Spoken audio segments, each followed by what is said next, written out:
నమస్తే అండి, నేను రజాక్. మెంతా తుఫాన్ దూసుకొస్తుంది. నేను నిన్న మొన్న వీడియోలో కూడా కొంచెం జాగ్రత్తలు తీసుకోమని చెప్పడం అయితే జరిగింది. కొంతమంది మాత్రం నేనేదో భయపెడుతున్నట్లుగా ఫీల్ అవడం అయితే జరుగుతుంది. నేను భయపెట్టట్లేదు, జాగ్రత్తలు మాత్రమే చెప్తున్నా. ఈ ప్రాంతం వారు ముఖ్యంగా జాగ్రత్తగా ఉండమని. ఇక అసలు విషయం ఏంటంటే, ఇప్పుడు వచ్చేసి ఈ సైక్లోన్ కి సంబంధించి ప్రికాషన్స్ అంట, అది ఎలా తీసుకోవాలి, ఏం చేయాలి అనే వాటి గురించి ఈ వీడియోలో చూద్దాం. ఆంధ్ర రాష్ట్రంలో మెంతా తుఫాన్ విపత్తు సృష్టిస్తుంది. ఇవాళ ఇది మరింత ఉగ్ర రూపం దాల్చబోతోంది.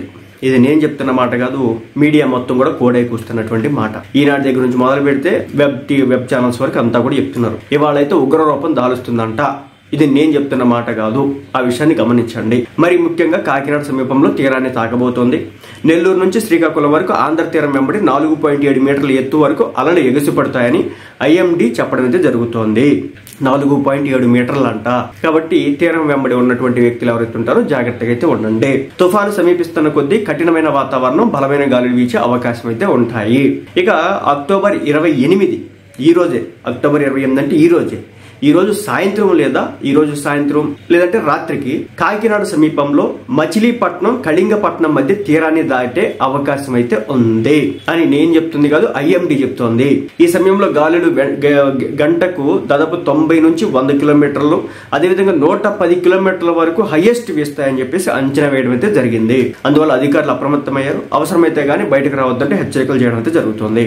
ఇప్పటికే కొన్ని జిల్లాలకు రెడ్ అలర్ట్లు, మరి కొన్ని జిల్లాలకు ఆరెంజ్ అలర్ట్లు అయితే జారీ చేసినారు. అదే సమయంలో మెంతా తుఫాన్ సమయంలో ప్రజలు తీసుకోవాల్సినటువంటి జాగ్రత్తల గురించి కూడా ప్రజలకు అవగాహన కల్పిస్తున్నారు అధికారులు. అయితే సైక్లోన్ వచ్చినప్పుడు ఏం చేయాలి అంటే, మీ ప్రాంతంలో ముఖ్యంగా కోస్టల్ ఏరియా చుట్టూ ఉన్నటువంటి ప్రాంతాలకు సంబంధించి ఎక్కువగా ఎఫెక్ట్ ఉంటుంది కాబట్టి మీ ప్రాంతాల వారు ఏం చేయాలి, ఎలా ప్రికాషన్స్ తీసుకోవాలి, జాగ్రత్త పడాలనేది ఇప్పుడు చెప్తాను. ప్రజలు ముఖ్యంగా రూమర్స్ నమ్మొద్దు, ప్రశాంతంగా ఉండండి, భయపడద్దు. ఫస్ట్ చెప్పేది ఒకటే, ఎందుకంటే మన భయమే మన శత్రువు. మనం అక్కడ అది వచ్చిందంట కదా, ఇది వచ్చిందంట కదా, చాలా తుఫాన్లు చూసాం. మనం తిత్లీ తుఫాన్ చూసాం, అంతకుముందు వచ్చిన అనేక రకాల తుఫాన్లు చూసాం అనమాట. వాటి పేర్లు నాకు గుర్తు రావట్లేదు, కానీ ఒక రకరకాల వింత పేర్లు పెడతా ఉంటారు. సో ఇలాంటి తుఫాన్లు 2014 ఒకటి వచ్చింది, 2019-18 ఇంకోటి వచ్చింది. సో ఇలా రకరకాల తుఫాన్లు అయితే వచ్చినాయి అనమాట. ఎలాంటి రూమర్స్ అయితే నమ్మొద్దు, ప్రశాంతంగా ఉండండి. నెంబర్ 2, అత్యవసర కమ్యూనికేషన్ కోసం మీ మొబైల్ ఫోన్లకు ఛార్జ్ చేసుకుని ఉండండి.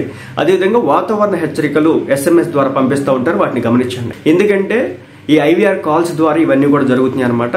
ఆ విషయాన్ని అయితే గమనించండి. మీ భద్రత మనుగడ కోసం అవసరమైన వస్తువులను, అత్యవసర వస్తు సామాగ్రిని సిద్ధం చేసుకోండి. ప్రభుత్వ అధికారులు సూచించిన వెంటనే సురక్షితమైన ప్రదేశాలకు వెళ్లమంటే వెళ్ళిపోండి. మీ పత్రాలు, సర్టిఫికేట్, విలువైన వస్తువులను వాటర్ ప్రూఫ్ కంటైనర్లు, కవర్లలో దాపెట్టుకోండి. ఎలక్ట్రిక్ మెయిన్ స్విచ్ లు ఆఫ్ చేయండి. అలాగే అన్ని ఎలక్ట్రిక్ వస్తువులు, గ్యాస్ కనెక్షన్లు తీసివేయండి. తలుపులు, కిటికీలు మూసి ఉంచండి. మీ ఇల్లు సురక్షితం కాకపోతే తుఫాను ప్రారంభం కాకముందే సురక్షిత ప్రదేశాలకు అంటే షెల్టర్లకు వెళ్ళిపోండి. పాత భవనాలు, చెట్లు, విద్యుత్ వైర్లు, స్తంభాల కింద అస్సలు ఉండొద్దు. పశువులు, పెంపుడు జంతువులు కట్టిన తాడును విప్పి వదిలివేయండి. వాటిని కూడా మీతో పాటు తీసుకెళ్ళిపోండి. మత్స్యకారులు సముద్రంలోకి వేటెళ్ళొద్దు. అత్యవసర సహాయం కోసం 112 లేదంటే కనుక 1070 లేదంటే కనుక 1800-425-0101 నెంబర్లకు సంప్రదించండి. సో ఇదన్నమాట విషయం. పూర్తిగా చెప్పానని అనుకుంటున్నాను. కాబట్టి మీరు ఎక్కడా కూడా ఎవరి రూమర్స్ మీరు నమ్మాల్సినంత అవసరమే లేదు. మొబైల్స్కి ఎప్పటికప్పుడు SMSలు వస్తూ ఉంటాయి, మన గవర్నమెంట్ పంపిస్తూ ఉంటుంది. మీరు ఈ జాగ్రత్తలు తీసుకోమని, దానికి తగినట్టుగా మీరైతే జాగ్రత్తలు తీసుకుంటూ ఉండండి. అదేవిధంగా అత్యవసర వస్తువులు ఏవైతే ఉంటాయో వాటిని జాగ్రత్త చేసుకోండి. ముఖ్యంగా మీ ఇంటికి సంబంధించిన పత్రాలు కావచ్చు, బంగారం కావచ్చు, వీటి విషయంలో చాలా జాగ్రత్తగా దాపెట్టుకోండి. అదేవిధంగా ఇంటి నుంచి బయటకు పోయేటప్పుడు ఎలక్ట్రిక్ స్విచ్లన్నీ కూడా కట్ చేయండి. ఎందుకంటే ఒకవేళ ఎలక్ట్రిసిటీ వస్తే కనుక, ఒకవేళ ఈ తడి కారణంగా, ఇళ్ల కొట్టడం కారణంగా కొంచెం షార్ట్ సర్క్యూట్స్ అయ్యడానికి అవకాశం ఉంటుంది. కాబట్టి అది కూడా చెప్పడం జరిగింది. అలాగేంటంటే తుఫాను రాకముందే మీకు ఈ ఇంపాక్ట్ బాగా ఉంటుంది అనుకుంటే కనుక సురక్షిత ప్రాంతాలకు వెళ్ళిపోండి. చెట్లు, అదేవిధంగా విద్యుత్ వైర్లు, పాత భవనాల కింద అస్సలు నిలబడొద్దు.